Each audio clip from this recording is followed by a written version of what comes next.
बीड जिल्हा बेसिकली बरेचदा काय होतं, आपले जे तक्रारदार असते, कोणाला SP किंवा ॲडिशनल SP किंवा SDPOला भेटायला असतात, तो त्यांना स्वतःचे घरून बाहेर यावं लागते. त्यामध्ये कधी-कधी 2-2 तास, 3-3 तास त्यांना प्रवास करावा लागते.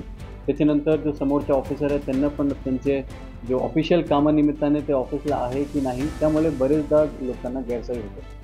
बरेचदा छोटे-छोटे कारण असते आणि ते कारण वरिष्ठांपर्यंत पोहोचत नाही. पोलीस स्टेशनमध्ये त्यांच्या काय गैरसोयी झाली, काय त्यांच्या व्यवस्थित ट्रीटमेंट नाही झाला, तर ते गोष्टी वरिष्ठपर्यंत पोहोचत नाही. तर आम्ही हे संकल्पना सुरू केलेली आहे, प्रोजेक्ट संवाद.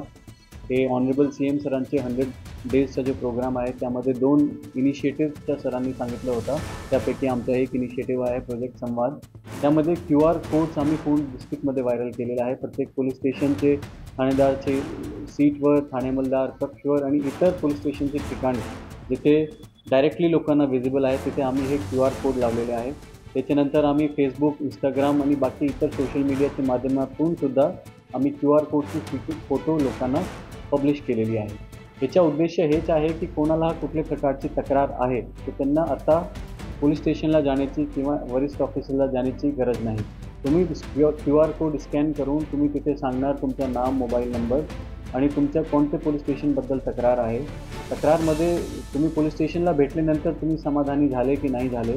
तुम्ही समाधानी नाही झाले तर काय तुम्हाला वाटतं की तुमचं समाधान होत नाही आणि ते सगळं डेटा स्वतः SP ऑफिसची रीडर ब्रांच बघणार आणि त्यामध्ये पोलिसांचा विषय असेल तो लगेच आम्ही 24 तासच्या आत त्यांना कॉल करून त्यांचं आम्ही समाधान करणार. त्यामध्ये बरेचदा सिव्हिल मॅटर्स असते, बरेचदा पोलिसांचे बाहेरचे विषय असते, त्यामध्ये आम्ही त्यांच्या समुपदेशन करणार की त्यांना कुठे दाद मागायचे, पण आमचे डिपार्टमेंटचे निगडीत असेल तो आम्ही लगेच त्यांची मदत करणार.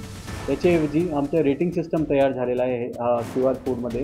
तर प्रत्येक पोलीस स्टेशनला येणारे जेवढे व्हिजिटर्स आहे ते रेट करणार की आमचं पोलीस स्टेशन 5 पैकी किती मार्क्स आमच्या पोलीस स्टेशनला मिळेल आणि शेवटी सगळी रेटिंग मिळून जिल्ह्याची रेटिंग लोक काय देत आहे. तर सुरुवाती लोकांची जे काही अडीअडचणी आहे त्यांना लगेच मिनिमम टाइममध्ये सॉल्व्ह करण्याचा आमचा आहे. पढ़ते रहिए fight against criminal daily newspaper.